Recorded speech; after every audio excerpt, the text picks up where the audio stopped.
Hi, welcome to BlindOwl Bushcraft and Survival. Please enjoy our channel. If you would, we'd appreciate it if you join our Patreon page. It's been a long road. Thank you. Hi, welcome to BlindOwl Bushcraft and Survival. My name's Dan. I'm here in the Philippines. Got a few more items to show you. Again, I'm just going through one box here, looking for different things and finding stuff I haven't touched in a long time. Here's something that's pretty cool here now. This is just a little, like a hand, I don't know what you call that, like a little digger or something. It's not really a trowel, but looks like something that belongs on a tractor or something. It's wicked. It's all covered with dirt. I got this in a Korean junk shop. It's got Korean dirt all over it. Kind of funny. Got a nice handle on it. I've never used it, but I have a job for it outside tomorrow. So I'm going to give it a try to see how good it works. Looks like it's going to be absolutely perfect. Having a nice point like that's very handy. Something that I always take along with me in my bags. Now, you might not think much of a steak, but I figure if I'm going to take a steak, you know, you should be able to buy the old plastic ones at Walmart and stuff and Kmart. They're okay too, but they break. They bend pretty bad. For something like this is made out of some sort of aluminum. I've got a set of 6 of them, I think, 6 or 8. And these are Cooligans. I don't know who gave them to me. Somebody did. They're basically super light. Obviously you can make your own steaks. Takes just a few more minutes to whittle up a point on them. But these drive in the ground real nice, you know, at an angle. They're pretty strong, and they've got a little lanyard on the top to tie your string to. Just something that I always take with me, and I keep it with my tarp. Here's something that's kind of odd here. This is a little, I thought this would be a pretty good thing to have around in the bug out bag. A little miniature pry bar. It's not real hard, but it's pretty hard. It's got a bunch of little hex things on it that are absolutely worthless. It's got a little bent end on it. You know, I'd have this in my urban bag, in my bug out bag. I'd also have one of those things that I can't remember what you call them that turn on all the different faucets and stuff. I'd like to have one of those. Here it's totally worthless, but back home, if I was there, I'd have one of those. I can't think of what you call them. You guys all know what I'm talking about. Very handy to have though. So you can get water like in parks and different places, factories. Here's something that I really recommend. Now this is just I think it's just a single LED bulb. It's got a little hook on it. It's got about 10 feet of cord, a switch on it, and best of all, it has a USB plug. So you can plug this into your phone, into your computer, into your power supply, whatever you had with you, and then you'd at least have light if you needed it.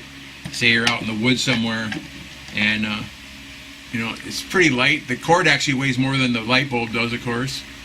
But that's something that's really good. I bought 3 of these, one for each one of our bags, because we'll always have a phone with us, and we'll probably always have a battery bank with us. And the goal is to have a solar-powered battery bank, so you can charge it up during the day while you're walking around or just sitting around. Here's a real junky knife here. It's got the knuckle thing on it. All it is one big piece stamped out of steel, about 1/8 inch thick, if that. It's got a nice edge on it. Be a good backup knife. It's real light. This would be a good one here for probably like tying on to a stick or something like that to make a spear. Now when you do something like that on a spear, the spear is not for throwing. The spear is for jabbing. say you, I don't know, if I was, it depends where I was at, but if I was in the mountains somewhere like in America, I'd have one 6 or 8 foot pole with a knife tied to it all the time, and maybe be my walking stick or something like that. So this is 2 feet above my head. I'd feel pretty safe with that. I'd also put the scabbard on it, so I don't have to worry about cutting myself on it. But I think it'd be nice to have something, if something came close to you, you could at least stab at it. The only chance you got, unless you have a gun, which you should have a gun, but a lot of people don't. Real cheap. I can't remember what it cost. Couldn't have been much, or I wouldn't have bought it. Or someone gave it to me. I've had this for so long, I don't remember. Here's another knife my brother gave me. This is a Smith & Wesson boot knife. I had a really nice one that I brought from America called the Arkansas toothpick. It was just a little bit shorter. It actually had a nicer handle on it. I gave it to a friend of mine. Huge mistake. So many people I befriended here have turned and backstabbed me somewhere along the line. And this guy was no different. Wound up borrowing a bunch of money from us over the years and stiffed us on it all. But this is a Smith & Wesson boot knife. Has a kind of a textured finish on it. Now it's amazing now. I've had this one here for probably 12 years or more, and it has no rust at all on the edge of the blade. The black coating's real good. It's got a real nice grip to it. A wicked, absolutely wicked point on it. And then it's got the boot style clip on it, where you could clip this on a molly strap or something on your pack, or a lot of my packs have straps on the shoulder straps where you could clip it on that, so you'd have some sort of a knife with an instant grip on it, so you could get a hold of it for emergencies right away. You'd have your other knife on your belt and stuff, but this would be like a quick grab knife. It's actually quite nice for what it is. It's a real cheap, crappy Chinese knife made on the Smith & Wesson name. It has nothing to do with Smith & Wesson, but the name is. But it's actually quite good. The sheath is in good shape. It's got a decent clip on it. Nice enough looking blade. The handle's fantastic. I really like it. I'd recommend it. Okay. Here's a knife I bought a long time ago. Probably, better part of 15 or 16 years ago. I saw it on a table, a knife table, in a market, outside market, weekly market. Got a bunch of little braids on it. This makes it look kind of cool. Got this little piece here added on. This is where you put a string through it and you wrap it around your belt. It's not real big. It's a real nice kitchen-sized knife. I call it a camp knife. Great for preparing, things around the camp. It's supposed to be made out of spring steel, but I highly doubt it. I'd say it's probably just made out of some cheap bar steel. Be lucky if it was even heat treated. What's very interesting though is, again, here's a knife here that I haven't touched in better part of 5 to 10 years, and it's not all rusty. So what kind of steel is that? I don't know. It's got the little handle with the little rat tail in it that goes to about here. If you hit this real hard chopping or something like that, you'll loosen the handle up instantly. Have to put a new handle on it. But for what it is, it's actually kind of a neat little camp or kitchen knife. And they got the designs on here. All that is I guess they might use a little gouge or a little V gouge to carve those shapes out, but then they colored them in with black magic marker. And I paid, way back when, I paid 280 pesos for that knife, so that would be about $6. I bought it because I liked it. Let's see, most of the knives that I bought are because I liked them. Let's see, I got ran across another little tea knife. Again, it has this type of wood handle on it, so I guarantee it's a Pakistan special, but it's a little It's a little push knife. I really like them. I just like the way they look. I've always bought every push knife I've ever seen. Comes with a little sheath for your belt. No, I just like them. Here is a sold as a Gerber knife. Has a shield and a cross on it.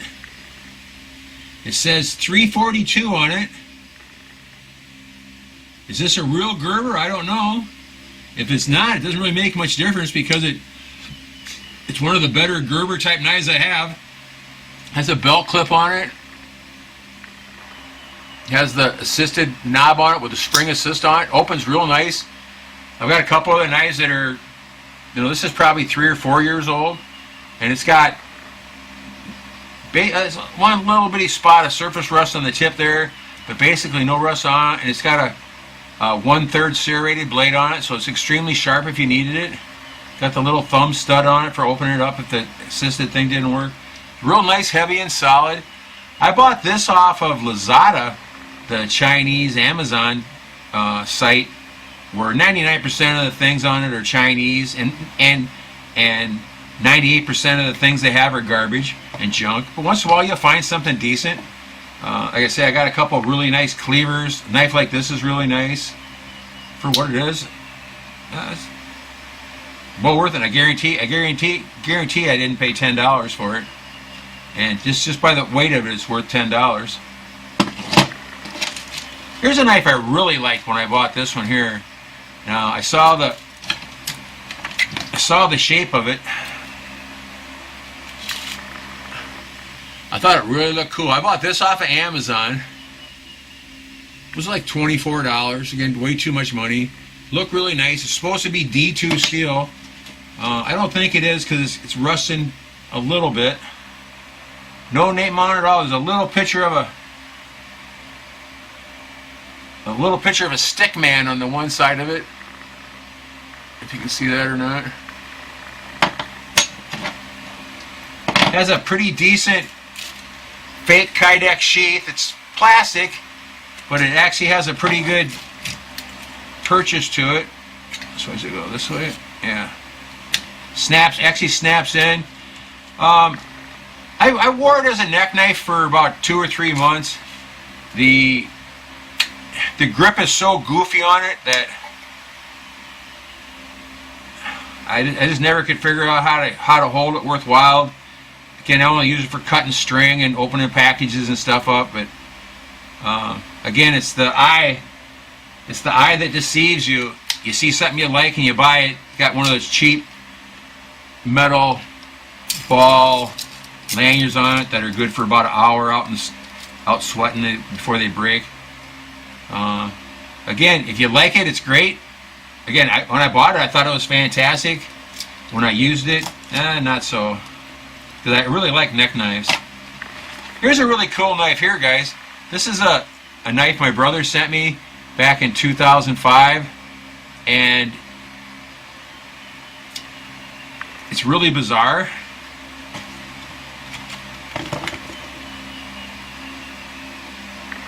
Look at that. It's got a wicked curved blade, razor sharp. Got a little back spike on top of it. It's got the carambit hole on it so you can hold it in your hand. And this knife has one use, maybe 2 uses. Might be able to use it as a gutting knife or something like that. But I'd say it's designed mainly to slice throats. That's what I think it'd be good for, more than anything. I got a couple throats that need to be sliced. Maybe someday we'll get to use it. It says right on the side of it, Pakistan.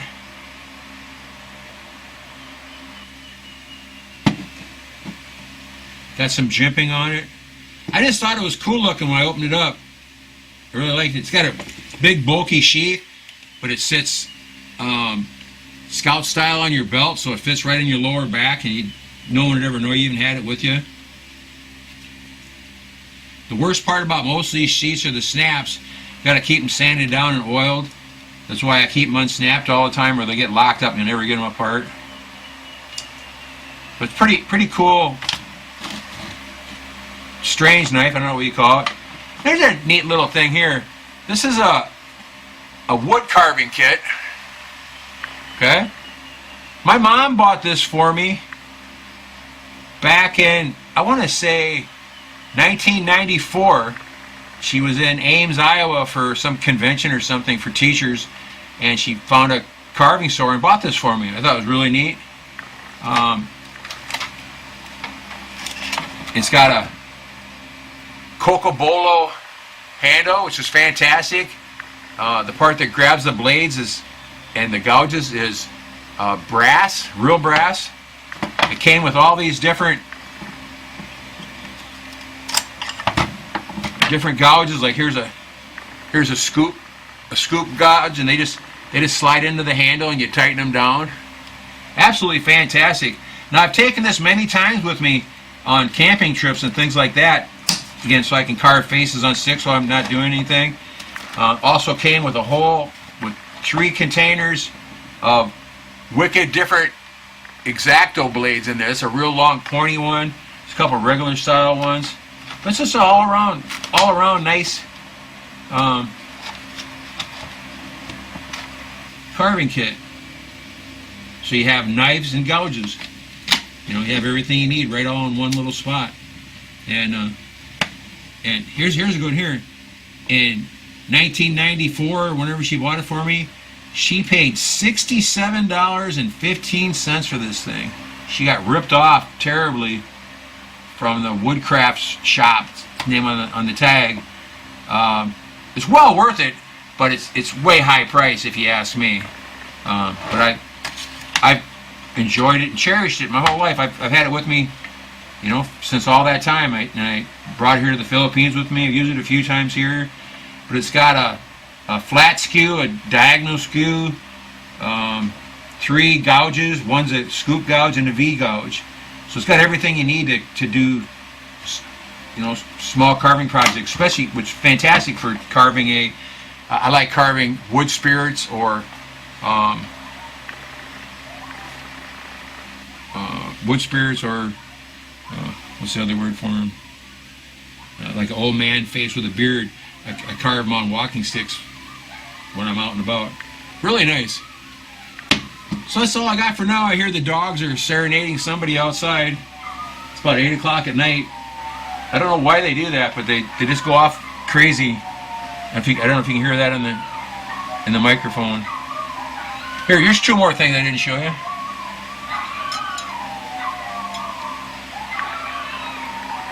Nice paperweight with tips on it. Another nice paperweight with just round. The problem I find here is this one almost fits over my fingers. My fingers are too big for most of these things. I had a really nice one back home. I don't know whatever happened to it. That it was an aluminum paperweight that I bought off of the old Shotgun News, and that was before I had a Dremel. I bought a set of files from Sears, from Craftsman, and I spent weeks making the whole, even back when I was a kid, like I would have been 18 years old then. My hands were bigger than most guys, and I worked it till I had a brass one and I had an aluminum one, but I reamed out the aluminum one, so I got it so it finally fit in my hand perfect, and I kept that in my car for years and years and years. Never really knew how illegal it was. I guess they're quite illegal. Don't ever get caught with one outside. You have them in your house all you want, but don't get caught with them outside. So take care, everybody. Hashtag 22 a day no more. Go out and have some fun. Be extra safe. Watch your sticks really close. And nice little piece of yellow quartz. Take care, everybody. See you next time. Thanks for watching. Take care.